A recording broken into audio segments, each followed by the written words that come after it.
জিনিসটা বর্দাভাই রেখে গেছে তোমায় দিয়ে দেওয়ার জন্য। ওর দেরি হচ্ছিল বলে ও কাজে বেরিয়ে গেছে। থ্যাঙ্কস। এর শুরুতেই দিয়ে দিলে হতো, তাহলে এই ফালতু ক্যাচালগুলো হতো না। এই দাঁড়াও, তোমার কাছে যে জিনিসটা আছে সেটা দিয়ে দে।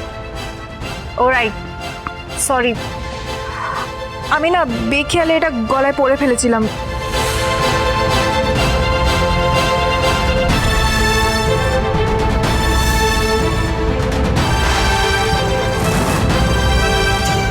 এটা তো শ্রীর নাম লেখা লোকে।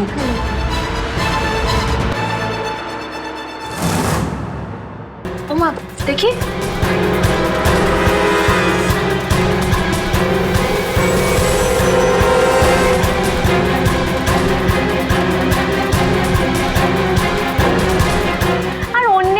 নিজের গলায় পড়েছই বা কেন বাপু? হ্যাঁ, কথা বলার সভ্যতাটুকু না থাকতে পারে, সহবত শিক্ষাটাও কি নেই?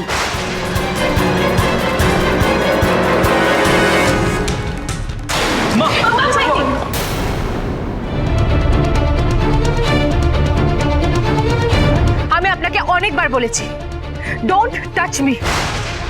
আপনি একবার আমাকে থাপ্পড় মারছেন, একবার কান ধরছেন। আমার কনসেন্ট ছাড়া আমাকে টাচ করার অধিকার কিন্তু আপনার নেই।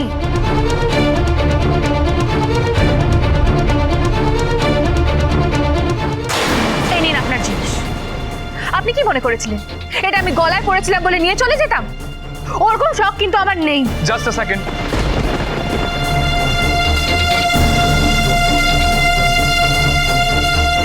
তুমি তো খুব আনগ্রেটফুল আর রুড। তোমাকে আমি হেল্প করলাম, আর তুমি আমার বাড়িতে এসে আমার পরিবারের সকলের সঙ্গে মিসবিহেভ করছো।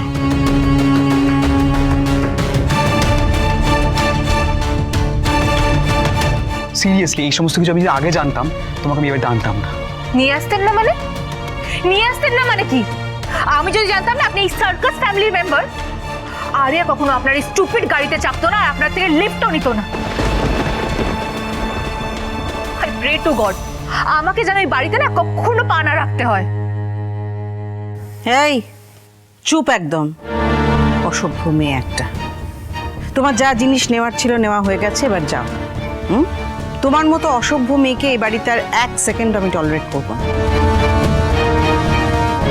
থাক না মা, ওকে এসব বলে কোনো লাভ নেই। আসলে ওর মা নেই, আর বাবাও কাজে ব্যস্ত থাকে বলে একদম সময় পায় না। সহবত শিক্ষা, ঠিক ভুল ধরিয়ে দেওয়ার সত্যি ওর জীবনে কেউ নেই।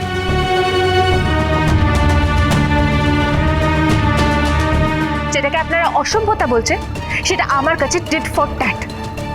যে আমার সাথে যেমন বিহেভ করবে আমি তাকে সেটা ফিরিয়ে দেব। তাই কে আমাকে সভ্যতা শেখাতে পারলো না পারলো সেটা নিয়ে আপনাকে চিন্তা করতে হবে না। আপনি বরং আপনার এই জুয়ের মতন ফ্যামিলিকে সামলান। দাঁড়াও,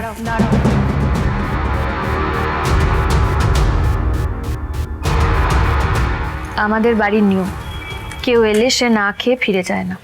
তুমি একটু দাঁড়াও, আমি আসছি। মানে ইসি ওকে? ওনার মাথা ঠিক আছে তো?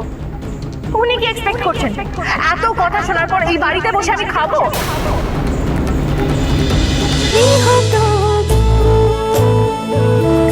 গৃহপ্রবেশ সোম থেকে রবি রাত 10টায় স্টার জলসায় ও জিও হটস্টারে।